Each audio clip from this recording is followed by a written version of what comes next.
Hello learners, this is your trainer and mentor Aishwarya Seth welcoming you all to India's first social and revolutionary educational platform of Learn to Lead Tutorials UGC Online Mantra, where the whole India is learning complete courses of various competitive exams like UGC NET, CTET, PTET, NVS, KVS, NTT, ETT, B.Ed, M.Ed and much more 100% free of cost. Our mission here is to impart complete quality education regarding these competitive exams 100% free throughout India, especially to those students who won't be able to avail these exclusive coachings due to any kind of constraints. So don't worry, just subscribe this channel and get complete coachings of UGC NET, CTET, PTET, NVS, KVS 100% free of cost during this lockdown crisis.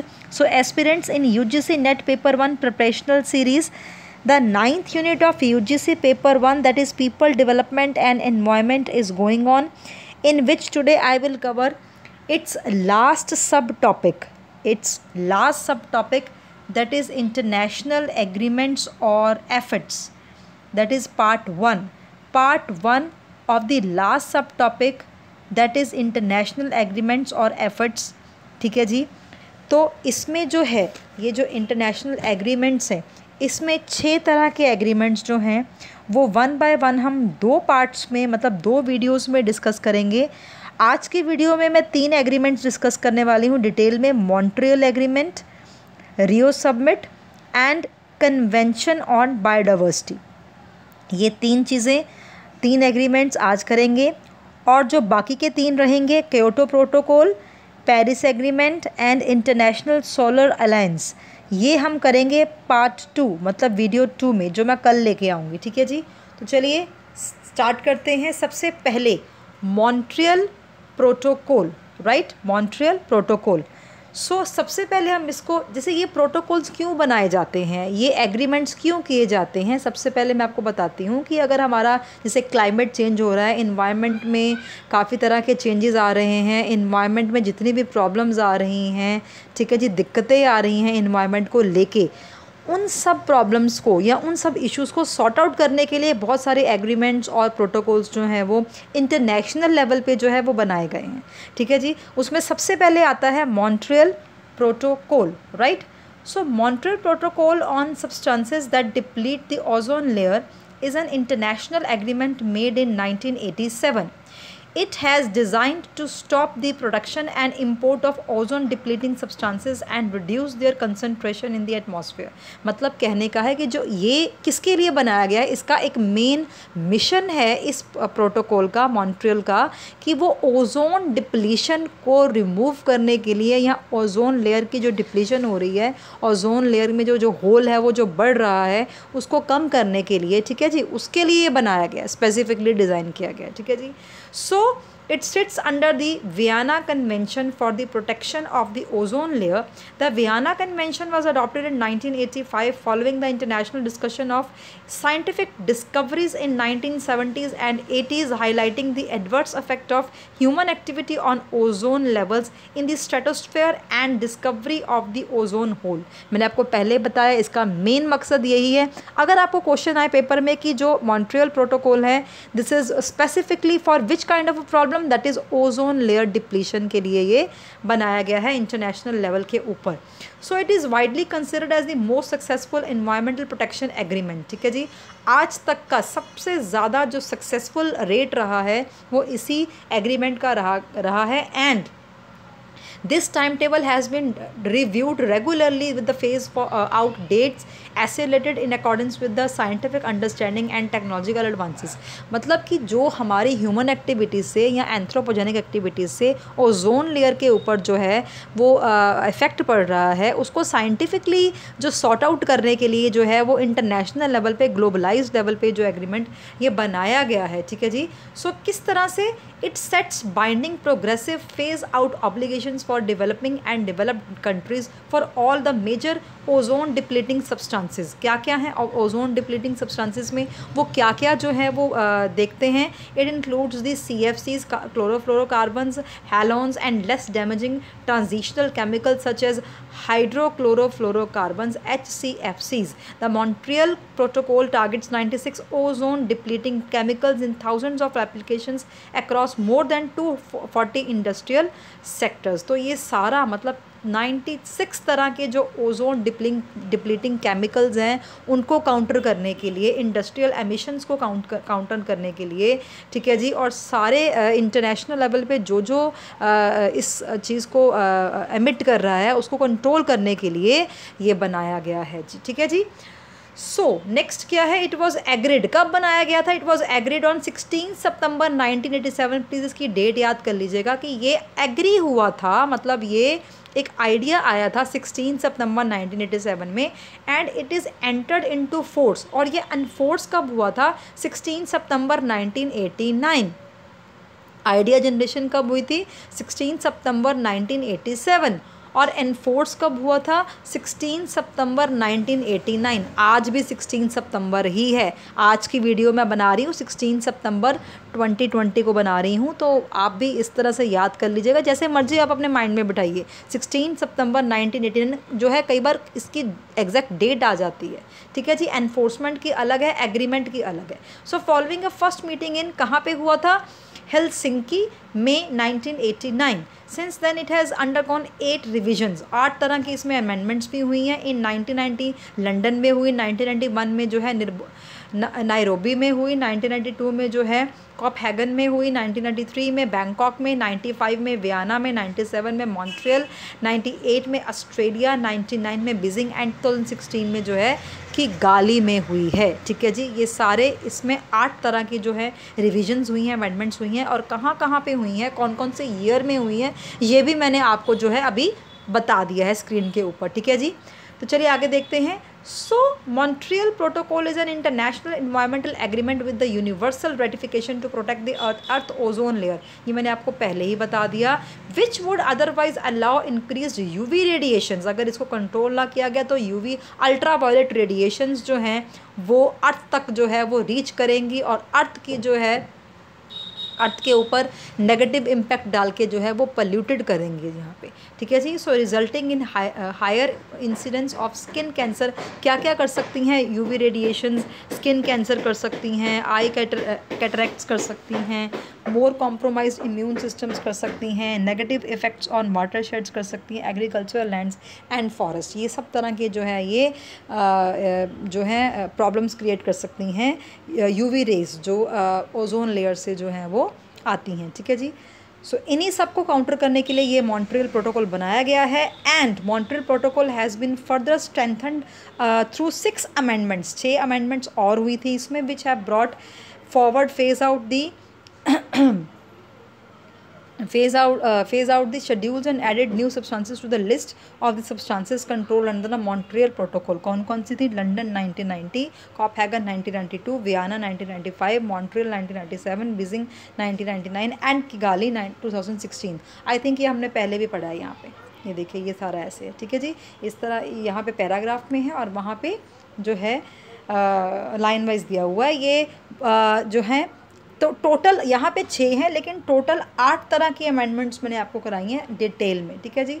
तो चलिए आगे देखते हैं protocol. अब यहाँ पे इस protocol में डिफरेंट मेजर्स हैं, कंट्रोल मेजर्स हैं, और वो कंट्रोल मेजर्स के अलग अलग आर्टिकल्स, जो ये मॉन्ट्रियल प्रोटोकॉल बना हुआ है, एग्रीमेंट में बना हुआ है, एग्रीमेंट में अलग अलग आर्टिकल्स दिए हुए हैं। ये आर्टिकल्स भी मैं आपको बता देती हूँ कौन सा आर्टिकल जो है वो क्या कर रहा है। Protocol includes provisions related to control measures, article 2 control measures article 2 है, calculations of control levels article 3 है, control of trade with non parties article 4 में लिखा हुआ है, special situation of developing countries article 5 में लिखा हुआ है, रिपोर्टिंग ऑफ डाटा आर्टिकल 7 में, नॉन कंप्लायंस आर्टिकल 8 में लिखा हुआ है, टेक्निकल असिस्टेंस आर्टिकल 10 में, as well as other topics ये सारे जो हैं इसमें कवर्ड हैं। The substances controlled by the treaty are listed in annexures, और एनेक्स्टर्स भी बनाए हुए हैं, आर्टिकल्स भी हैं, सब कुछ है। ये एग्रीमेंट ऐसा है कि सब तरफ जो है इसमें डिफरेंट सेक्शंस हैं, डिफरेंट अमेंडमेंट्स हैं, डिफरेंट रिविजन्स हैं, 8 तरह के रिविजन्स हैं, फिर इसमें क्या है अलग अलग तरह के आर्टिकल्स हैं, ठीक है जी। उसके बाद है as a result of the international agreement the ozone hole in Antarctica is slowly recovering. ठीक है जी, जो ये मेजर्स लिए गए थे इस मॉन्ट्रियल प्रोटोकॉल को बनाने के लिए और इसको इम्प्लीमेंट करने के लिए, उससे सबसे पहले क्या हुआ, अंटार्कटिका में जो है ओजोन डिप्लीशन या ओजोन होल जो है वो रिकवर करना शुरू हो गया स्लोली एंड स्लोली। ठीक है जी, ये इसके रिजल्ट क्या है मैं आपको बता रही हूँ। Climate projections indicate that ozone layer will return to 1980s level, कि अगर हम सबसे बेस्ट जो था वो 80s का ज़माना था जहाँ जब ओजोन लेयर इतनी डिप्लीट नहीं हुई थी, और आज की जो ओजोन लेयर है वो इतनी डिप्लीट हो चुकी है कि उसको 1980s के लेवल तक पहुँचने के लिए, मतलब उस तरह के सेम लेवल को मेंटेन करने के लिए 2050 से लेकर 2070 तक जो है वो टाइम लग जाएगा। आप ये सोचो कि कितना, मतलब ना करते भी 30-50 साल लग जाएंगे, इतना हमने डिप्लीशन कर चुके हैं। सो ये क्या है, इस तरह से हमने इसकी इम्प्लीमेंटेशन ऐसे करनी है कि perhaps the single most successful international agreement to date has been the, और मैं आपको ये बताती हूँ इम्प्लीमेंटेशन बहुत अच्छी हो रही है, स्लोली एंड स्लोली ग्रेजुअली जो है ये ओजोन की जो हम ओजोन डिप्लीशन में सक्सेस हम रेट ले रहे हैं, लेकिन ये भरपाई 1980s वाली जो है उस लेवल तक की जो है 2050 या 2070 तक जो है हम गेन कर पाएंगे। ठीक है जी, और ये मोस्ट सक्सेसफुल जो है आज तक का एग्रीमेंट रहा है। ठीक है जी, सो लास्ट में क्या है, किगाली अमेंडमेंट जो हुई थी मॉन्ट्रियल प्रोटोकॉल में, वैसे तो कितनी 8 अमेंडमेंट्स हुई थी, सबसे मोस्ट इम्पॉर्टेंट है उसमें किगाली अमेंडमेंट मॉन्ट्रियल प्रोटोकॉल में, और वो कब हुई थी, ऑन October 15, 2016। इसके ऊपर क्वेश्चन आया हुआ था किगाली अमेंडमेंट के ऊपर, तो इसलिए मैंने इसको स्पेसिफिकली, बाकी अमेंडमेंट्स मैंने डिस्कस नहीं की, लेकिन ये एक स्पेसिफिकली एकमात्र ऐसी अमेंडमेंट है जो मैं आपको बताने जा रही हूँ, जिस पे बहुत बार क्वेश्चन आया हुआ है। Kigali amendment to the Montreal protocol ये ऑन October 15, 2016 में हुई थी। Parties to the Montreal protocol adopted the Kigali amendment to phase out production and consumption of hydrofluorocarbons worldwide. ठीक है जी, and HFCs are widely used alternatives to ozone depleting substances such as hydrofluorocarbons and chlorofluorocarbons already controlled under the protocol। और ये इस तरह की जो chlorofluorocarbons हैं या हाइड्रोफ्लोरोफ्लोरोकार्बन्स हैं, इस अमेंडमेंट के बीच जो है तहत उनको और कंट्रोल किया गया, उनकी एमिशंस को और कंट्रोल किया गया। ठीक है जी, सो ये और ज़्यादा स्ट्रिक्ट जो है ये अमेंडमेंट हुई थी इसमें। ठीक है जी, तो अब तक हमने क्या पढ़ा, मॉन्ट्रियल प्रोटोकॉल पूरा पढ़ लिया। उसमें फिर से मैं आपको एट अ ग्लांस बता रही हूँ, Montreal protocol at a glance signed 16 सितंबर 1987 को हुआ था, लोकेशन मॉन्ट्रियल में हुआ था, इफेक्टिव जो है 1 जनवरी 1989 में हुआ था। If 11 states have ratified by them, condition ratification by 20 states, signatories 48 थे। ठीक है जी, रेटिफायर्स 197 थे देश, depositary secretary general of the United Nation, and languages क्या क्या थी, Arabian, Chinese, English, French, Russian and Spanish. तो ये था Montreal protocol full fledge in detail, इससे ज़्यादा पढ़ने की ज़रूरत भी नहीं है, बहुत डिटेल में करा दिया मैंने। नेक्स्ट क्या है, रियो समिट, रियो अर्थ समिट 1992, इसको हम रियो समिट कहें या रियो अर्थ समिट कहें, कुछ भी कह सकते हैं। ठीक है जी, इनके बहुत सारे नाम हैं, तो सेकंड नंबर पे ये रहेगा। सो इसके इंट्रोडक्शन में क्या है कि it is the second agreement, पहले आपने मॉन्ट्रियल किया, अब ये सेकंड एग्रीमेंट है रियो समिट जिसका नाम है। ये क्या है, the United Nations conference on environment and development, UNCED, इसका क्या है, UNCED। UNCED means the United Nations Conference on Environment and Development, also known as the Rio Summit। Rio Summit को ये भी कहते हैं UNCED, also known as Rio Summit। Rio Conference and Earth Summit was a major United Nations conference held in Rio de Janeiro from 3 to 14 जून 1992। 3 से लेकर 14 जून तक ये proper summit चला था 1992 में, जिसको अलग अलग नामों से हम जानते हैं। United Nation conference on environmental and development से भी जानते हैं, रियो समिट के नाम से भी जानते हैं, रियो कॉन्फ्रेंस के नाम से भी जानते हैं, या फिर अर्थ समिट भी कहते हैं। तो ये इसके कितने सारे नाम हैं। ठीक है जी, सो ये कब हुआ था, जून 1992 में, और ये 3 जून से लेकर 14 जून तक जो है कॉन्टीन्यूसली जो है ये समिट चला था। ठीक है जी, कॉन्फ्रेंस चली थी। नेक्स्ट क्या है, फ्रॉम 3, मैंने आपको पहले बता दिया कि रियो डी जेनेरियो में इतने दिनों तक 1992 में ये कॉन्फ्रेंस चली थी। फोकस क्या था, was the state of the global environment and the relationship between the economics, science and the environment in a political context. The conference concluded with the earth summit at which leaders of 105 nations gathered to demonstrate their commitment to the sustainable development. अब जैसे Montreal protocol का मैंने आपको बताया था कि उसका main मुद्दा क्या है, ओजोन डिप्लीशन का को लेकर वो बनाया गया था, और इसका मेन मुद्दा क्या है, sustainable development. Environmental sustainable development जो है वो इसका बेस है. ये रियो समिट क्यों बनाया गया था, सस्टेनेबल डेवलपमेंट गोल को अचीव करने के लिए. ठीक है जी, मैं आपको बता देती हूँ. ठीक है जी, सो 105 नेशंस थे जिन्होंने इसको शुरुआत में जो है ये इस समिट में जो है वो शिरकत की थी और ये समिट बनाया था. ठीक है जी. And environment and development UNCED also known as the Rio de Janeiro earth summit, और भी नाम से जानते हैं हम इसको, जैसे रियो समिट कह दो या UNCED कह दो या फिर रियो डे जेनेरियो अर्थ समिट कह दो या रियो समिट कह दो, रियो कॉन्फ्रेंस कह दो, अर्थ समिट कह दो. ये सारे ही नाम जो हैं वो रियो समिट के हैं. क्वेश्चन कई बार आता है कि अर्थ समिट, अब आपने पढ़ा होता है रियो समिट, आपको पता नहीं लगता कि अर्थ समिट क्या है, तो अर्थ समिट भी तो रियो समिट की बात कर रहे हैं. ठीक है जी. UNCED दिया हो तो वो भी रियो समिट की बात कर रहे हैं. इसके 4-5 नाम है कि आपको पता होने चाहिए. ठीक है जी. और ये कब हुआ था, 3 से लेकर 14 जून 1992 तक चला था. ठीक है जी. सो नेक्स्ट क्या है, रियो कॉन्फ्रेंस में 3 तरह के जो हैं वो डायमेंशंस हैं. एजेंडा 21 रियो कॉन्फ्रेंस एग्रीमेंट्स में एजेंडा 21 था, Rio declaration on environment and development थी, and statement of forest principle थे. ठीक है जी. ये 3 तरह के डायमेंशंस हैं. सबसे पहले हम एजेंडा 21 में देखते हैं कि क्या है. ये एज इट इज़ ही आपको जो है इसका एजेंडा ग्रैस्प करना पड़ेगा क्योंकि ये फैक्चुअल है, तो आपको लर्न करना पड़ेगा. The 2-week earth summit was the climax of process begin in December 1989 of the planning, education and negotiations among all the members states of the United Nations, leading to the adoption of Agenda 21, a wide-ranging blueprint for the action to achieve sustainable development worldwide. Agenda 21 में भी sustainable development को achieve करने के लिए, world widely sustainable development achieve करने के लिए Agenda 21 बनाया गया था.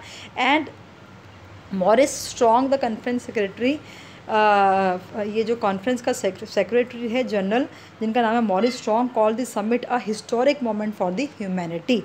Although Agenda 21 had been weakened by compromise and negotiation, he said it was still the most comprehensive and if implemented effective program of action ever sanctioned by the international community. कहते हैं ये जो मुद्दा है Agenda 21 बहुत ही comprehensive मुद्दा है, because सारे एस्पेक्ट्स इसमें जो हैं कवर किए गए हैं, और अगर ये सक्सेसफुल हो जाता है तो ये ह्यूमैनिटी के लिए, इन्वायरमेंट के लिए बहुत ही अच्छा जो है वो स्टेप माना जाएगा Agenda 21 of the Rio summit. ठीक है जी. और मॉरिस स्ट्रॉन्ग जो कि कॉन्फ्रेंस का सेक्रेटरी जनरल, उसके अंडर जो है ये सबमिट हुई थी. कई बार पर्सन का नाम भी आ जाता है. Who was that, Morris strong. ठीक है जी. और इसने सबमिट को क्या नाम दिया था, historic moment for humanity. Right. तो चलिए आगे चलते हैं. सो यहाँ पे क्या है, Earth Summit influenced all subsequent UN conferences which have examined the relationship between human rights, population, social development, women and human settlements, the need for environmentally sustainable development. ये सारे मुद्दे जो है Agenda 21 में उठाए गए थे. ठीक है जी. उसके बाद आता है रियो समिट के या अर्थ समिट के टोटल 27 जो है मेन एजेंडा या मेन प्रिंसिपल्स कह सकते हैं कि ये जो रियो समिट है कौन कौन से प्रिंसिपल्स के ऊपर, कौन कौन सी आप कह सकते हो एजेंडाज़ के ऊपर वर्क करेगी, कौन कौन से एक्टिविटीज़ करेगी. ठीक है जी. तो ये बहुत ध्यान से सुनिएगा, ये बहुत इंपॉर्टेंट है. 27 मेजर प्रिंसिपल्स अडॉप्टेड एट रियो कॉन्फ्रेंस. उस कॉन्फ्रेंस में कितने प्रिंसिपल्स बनाए गए थे, कहाँ कहाँ कौन कौन से एरियाज़ में जो है वो कॉन्फ्रेंस ने काम करना था. ठीक है जी. फर्स्ट क्या है, human beings are at the centre of concerns for sustainable development. First principle is that. Second is states have the sovereign right to exploit their own resources but also have the responsibility to ensure that activities within their jurisdiction do not cause damage to the environment of the other states. दूसरा principal क्या कह रहा है कि अपने अपने level पे सब अपने अपने रिसोर्सेज को एक्सप्लॉयट करेंगे, अपने हिसाब से इन्वायरमेंट को ठीक करेंगे. किसी भी एक देश की एक्टिविटी दूसरे देश के ऊपर जो है वो डोमिनेशन नहीं क्रिएट करेगी या दूसरे को ख़राब नहीं करेगी. ठीक है जी. तो ये सारे प्रिंसिपल 1 by बाय वन मैं आपको बस सुनाई जा रही हूँ, आप सुनते चली जाइएगा रियो समिट के। Principle number 3, the right to development must be fulfilled so as to equitably meet the developmental and environmental needs of present and future generation. वही सस्टेनेबल डेवलपमेंट की बात आ गई यहाँ पे भी। And fourth principle states, in order to achieve sustainable development, environmental protection shall constitute an integral part of the development process. तो एक इंटीग्रेटेड स्ट्रैटेजी जो है वो अपनानी पड़ेगी सस्टेनेबल डेवलपमेंट के लिए, ये फोर्थ प्रिंसिपल कह रहा है। फिफ्थ प्रिंसिपल क्या कह रहा है? It states all the people shall cooperate in the essential task of eradicating poverty as an indispensable requirement for sustainable development. Six principle क्या कह रहा है? अगर सस्टेनेबल डेवलपमेंट जो चाहिए उसके लिए पॉवर्टी को इराडिकेट मिटिगेट करना चाहिए, पड़ेगा भी, और तभी जो है सस्टेनेबल डेवलपमेंट को हम अचीव कर पाएंगे। सिक्स प्रिंसिपल क्या कह रहा है? ये सारा रियो समिट ही चल रहा है। सिक्स्थ प्रिंसिपल क्या कह रहा है? Special situation and needs of developing countries shall be given special priority, right. Principle number 7 क्या कह रहा है? State shall cooperate in the spirit of global partnership to conserve, protect and restore the health and integrity of the earth's ecosystem. Principle number 8 states that it should reduce and eliminate unsustainable patterns of production and consumption and promote appropriate demographic policies. आप ये देख रहे होंगे जितने भी principles बनाए गए हैं, ये इनका सबका एक ही क्रक्स निकलता है कि to improve and boosting up the sustainable development. और सस्टेनेबल डेवलपमेंट को हासिल करने के लिए ये सारे प्रिंसिपल्स जो हैं, अगर ये फॉलो करेंगे तभी जो है ओवरऑल 100% सस्टेनेबल डेवलपमेंट जो है अचीव होएगी, ठीक है जी। प्रिंसिपल नंबर 9 क्या कह रहा है? States should cooperate to strengthen the endogenous capacity building for sustainable development by improving scientific understanding. Principle 10 कह रहा है environmental issues are the best handled with the participation of all concerned citizens at the relevant level, right? So principle number 11 कह रहा है state शैल enact effective environmental legislation. Law environmental जो है उसके law भी बनने चाहिए, ठीक है जी, और बने भी हुए हैं। इन्वायरमेंटल प्रोटेक्शन एक्ट भी बना हुआ है, सब तरह के लॉ भी बने हुए हैं इन्वायरमेंट के। प्रिंसिपल नंबर 12 कह रहा है state should cooperate to promote a supportive and open international economic system that would lead to economic growth and sustainable development in all the countries. 13 principle क्या कह रहा है? Shall develop national law regarding liability and compensation for the victims of pollution. जो pollution करता है उसके ऊपर liability या कोई चार्ज लगाना चाहिए। प्रिंसिपल नंबर 14 कह रहा है should effectively cooperate to discourage और prevent the relocation and transfer to other states of any activities and substances that cause severe environmental degradation. Principle number 15 states that in order to protect the environment the precautionary approach shall be widely applied by the states according to their capabilities. Precautions means preventions भी लेनी पड़ेंगी सब अलग अलग countries को।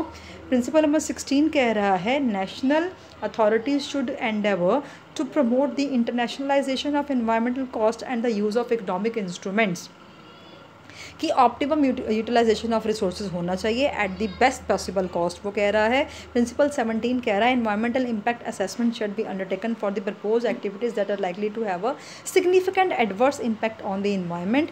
18th principle कह रहा है states all immediately notify other states of any natural disasters or other emergencies that are likely to produce sudden harmful effects on the environment of those states, ठीक है जी।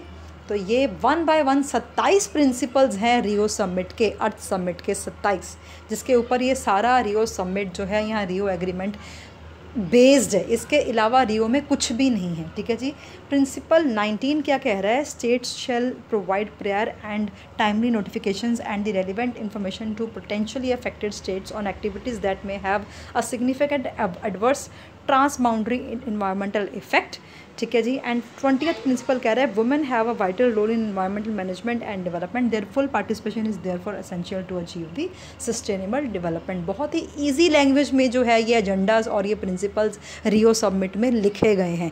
मैं एज इट इज़ ही बोल रही हूँ, ठीक है, इसमें कोई मैंने वर्ड्स की अल्टरेशन नहीं की है। जैसे जैसे एग्रीमेंट में लिखा हुआ है प्रिंसिपल वैसे वैसे मैं आपको पढ़ के बता रही हूँ, ठीक है जी, एज इट इज़ ही है। Principle number 21 it states that the creativity ideas and courage of the youth of the world should be mobilize to forge a global partnership in order to achieve sustainable development. सारी countries को जो है मिलजुल के sustainable development के ऊपर काम करना पड़ेगा, ठीक है जी, और करना भी चाहिए, ठीक है जी। एक कंट्री जो है पोल्यूशन क्रिएट करी जा रही है, दूसरी कंट्री जो है वो सारे एक्टिविटीज़ कर रही है पोल्यूशन को ख़त्म करने के लिए, तो इस तरह से मतलब ऐसा नहीं कि एक कंट्री करेगी दूसरी कंट्री नहीं करेगी, सारी कंट्रीज़ मिलके ही सस्टेनेबल डेवलपमेंट जो है वो अचीव कर पाएंगे, अदरवाइज़ जो है वो नहीं कर पाएंगी, वो एक दूसरे के अगेंस्ट हो गए फाइट ही करती रहेंगी, ठीक है जी।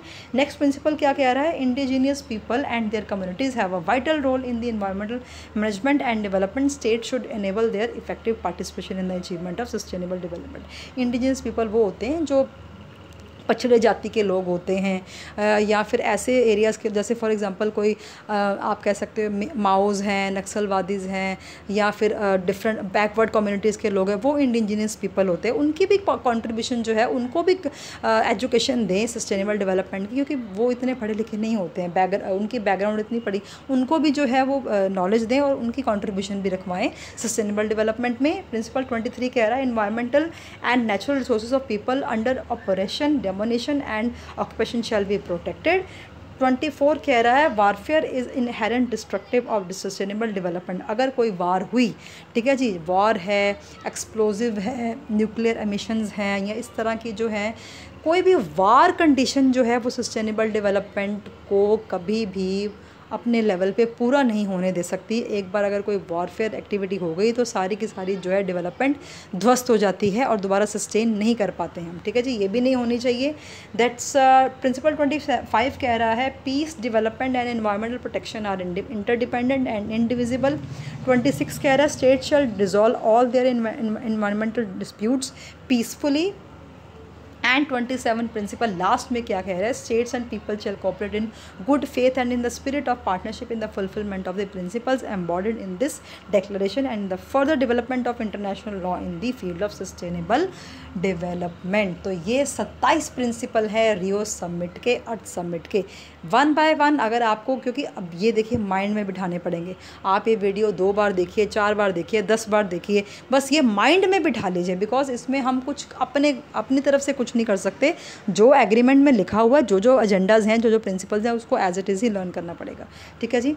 उसके बाद सस्टेनेबल डेवलपमेंट वाज आल्सो, यहाँ पे क्या है, अब जो बना था आपका रियो समिट, ठीक है जी, वो बना था पहले, ठीक है जी, 3 से लेकर जो हमने पढ़ा था, क्या पढ़ा था, 3 to 14 जून तक जो है 1992, यही पढ़ा था ना, 1992, 3 से लेकर 14 जून 1992 तक जो है ये रियो समिट बना था। लेकिन उसके बाद इसमें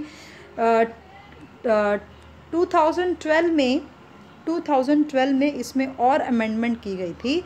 सो in 2012 the United Nation conference on sustainable development was also held in Rio. ये दोबारा से जो है समिट हेल्ड हुई, ठीक है जी, सस्टेनेबल डेवलपमेंट को लेके, and it is commonly called Rio +20। अब रियो का नाम क्या कर दिया गया, बिकॉज ये अमेंडमेंट, मतलब इसमें कुछ इजाफा किया गया, इसमें कुछ एनहांसमेंट की गई। पहले वाले रियो समिट की जो 1992 में बनी थी, उसमें कुछ एनहांसमेंट की गई, कुछ और ज़्यादा इंक्रीमेंटल लेवल पे कुछ किया गया, तो उसको बना दिया रियो +20, ठीक है जी। ये 2012 में किया गया था, in order to do sustainable development on a more good level, and it was held from 13th to 22 June, right, 2012, 13 to 22 June 2012, ठीक है जी। the issues addressed here, अब यहाँ पे कौन कौन से इशू एड्रेस को हुए, systematic scrutiny of patterns of production, particularly the production of toxic components such as lead, gasolines, poisonous waste, radioactive chemicals. ये अब क्या है, सस्टेनेबल डेवलपमेंट तब तक नहीं हो सकती जब तक ये टॉक्सिक सब्सटेंसेस और कंपोनेंट्स हमारे इन्वायरमेंट को डिप्लीट करते रहेंगे। तो ये स्टेप्स उठाए गए थे 2012 में, जो रियो +20 समिट हुई थी, जो एनहांसमेंट हुई थी रियो ओरिजिनल रियो समिट में, रियो +20 की, जो 2012 में हुई थी और जब चली थी 13 से लेकर 22 जून तक, उसमें भी कुछ और अमेंडमेंट्स हुई थी, और क्या क्या इश्यूज़ और जो है वो उसमें डाले गए थे, जिनको हमने ठीक करना था, रेक्टिफाई करना था। दैट इज़ फर्स्ट मैंने आपको बता दिया। सेकंड क्या है, alternative sources of energy to replace the use of fossil fuels, ठीक है जी। सो जैसे सोलर एनर्जी है, विंड एनर्जी है, और बायो एनर्जी है, बायोमास एनर्जी है, ठीक है जी, बायोगैस प्लांट्स है, इस तरह के जो नेचुरल रिसोर्सेज हैं रिन्यूएबल, उनको यूज़ करें एज़ कम्पेयर टू किसके रिप्लेसमेंट में यूज़ करें, फॉसिल फ्यूल्स को कम करें, और सोलर एनर्जी, विंड एनर्जी और इस तरह की जो है रिन्यूएबल रिसोर्सेज को ज़्यादा यूज़ करें, ठीक है जी। तो ये भी इसका एजेंडा बनाया गया। नेक्स्ट क्या है, new reliance on public transportation system in order to reduce vehicle emissions, ठीक है जी।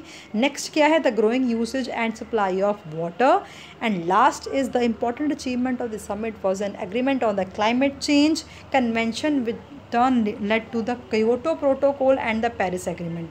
लास्ट में इस समिट में दो तरह के जो है ये अपकमिंग प्रोटोकॉल बनाने का भी एक आश्वासन दिया गया कि दो अपकमिंग प्रोटोकॉल बनाएंगे क्लाइमेट चेंज के ऊपर, क्योटो एंड पेरिस एग्रीमेंट ये बनाएंगे। And another agreement was to not to carry out any activities on the lands of indigenous people that would cause environmental degradation और what would be the culturally appropriate, कि indigenous people को भी harm नहीं करना है, जो पछड़े हुए लोग हैं, जिनको जैसे कोई कम्युनिटी है, आदिवासी है, या ऐसे लोग हैं फॉर एग्ज़ाम्पल अंडमान निकोबार के या अलग अलग आइलैंड के जो लोग हैं जो अभी इस दुनिया से इतने नहीं जुड़े हुए हैं, ऐसे पीपल जो इंडिजीनियस पीपल हैं, उनके वेलफेयर के लिए भी हमने सारी एक्टिविटीज़ करनी है, उनको हमने डिस्टर्ब नहीं करना, उनको भी हमने सस्टेनेबल डेवलपमेंट गोल के साथ शामिल करके, उनको भी कंपेनिंग करके, उनको एजुकेट करके, हमारे साथ ही शामिल करके जो है अपना सस्टेनेबल डेवलपमेंट का गोल जो है वो अचीव करना है, उनको सेपरेट नहीं रहने देना, ठीक है जी। वो भी हमारी कम्युनिटी का, हमारी सोसाइटी का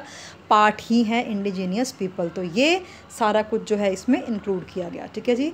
and the convention on biological diversity was open for signature at the earth summit and made a start towards redefinition of measures that did not inherently encourage destruction of natural ecoregions and so called uneconomic growth। अब last में क्या है, रियो summit के convention on biodiversity बनाया गया। Last में ये suggest किया गया कि अर्थ समिट में, रियो समिट में, कि अब नेक्स्ट जो हम बनाएंगे that is convention on biological diversity, ये जो है ये स्कीम बनाएंगे, ठीक है जी। तो तभी जो है ये थर्ड नंबर पे मैं स्कीम लेके आई हूँ according to your syllabus. First number पे क्या था, मॉन्ट्रियल प्रोटोकॉल डिटेल में किया, सेकंड नंबर पे हमने रियो समिट किया डिटेल में, और अब थर्ड नंबर पे जब रियो समिट ने लास्ट में कन्वेंशन ऑन बायोडाइवर्सिटी जो है वो एक नया जो है टाइटल दिया, उसको हम डिटेल में करेंगे। थर्ड नंबर पे क्या है, कन्वेंशन ऑन बायोलॉजिकल डाइवर्सिटी, या इसको कहते हैं कन्वेंशन ऑन बायोडाइवर्सिटी, ठीक है जी। तो चलिए अब लास्ट में हम करेंगे कन्वेंशन ऑन बायोलॉजिकल डाइवर्सिटी या बायोडाइवर्सिटी। CBD इसको बोलते हैं शॉर्ट फॉर्म में, is also known as biodiversity convention, is a multilateral treaty. इसको ट्रीटी बोला गया है, मल्टीलेटरल ट्रीटी, मतलब बहुत मल्टी लेवल पे सारे जितने भी इसमें मेंबर्स हैं सब ने साइन किया है इस ट्रीटी को। The convention that has 3 main goals including, 3 तरह के इसमें गोल्स हैं इस ट्रीटी के अंदर। बायोडाइवर्सिटी में क्या क्या गोल्स हैं, 3 तरह के, कंजर्वेशन ऑफ बायोलॉजिकल डाइवर्सिटी जिसको हम बोलते हैं बायोडाइवर्सिटी, सेकंड गोल क्या है, sustainable use of its components, and third is fair and equitable sharing of benefits arising from genetic resources. Please ये 3 तरह के जो गोल्स हैं बायोडाइवर्सिटी के, कन्वेंशन ऑन बायोलॉजिकल डाइवर्सिटी के 3 गोल्स हैं, इसके ऊपर कितनी बार क्वेश्चन आया हुआ है, ठीक है जी। अब देखिए कौन कौन से गोल्स हैं, मैं दोबारा बता देती हूँ। फर्स्ट गोल क्या है, it includes the first goal conservation of biological diversity या कंजर्वेशन ऑफ बायोडाइवर्सिटी। दूसरा क्या है, sustainable use of its components, कौन से कंपोनेंट्स, बायोडाइवर्सिटी के कंपोनेंट्स को सस्टेनेबल यूज़ करना, और थर्ड क्या है, the fair and equitable sharing of benefits arising from the genetic resources. ये 3 तरह के गोल्स हैं, ठीक है जी। सो इसमें क्या है, in other words its objective is to develop national strategies for the conservation and sustainable use of biological diversity. It is often seen as the key document regarding the sustainable development. So ये treaty भी sustainable development के लिए ही की गई थी। The convention was open for signature at Earth Summit. ये जो treaty बनाई गई थी, ये जो कन्वेंशन बनाई गई थी बायोडाइवर्सिटी पे, it is open for signature. ये कब साइन की गई थी, अर्थ समिट में ही साइन की गई थी। कहाँ पे, रियो डी जेनेरियो में। कब साइन की गई थी, इसकी डेट याद कर लीजिए, 5 जून 1992। कब साइन की गई थी? 5 जून 1992 and entered into force in 29 December 1993।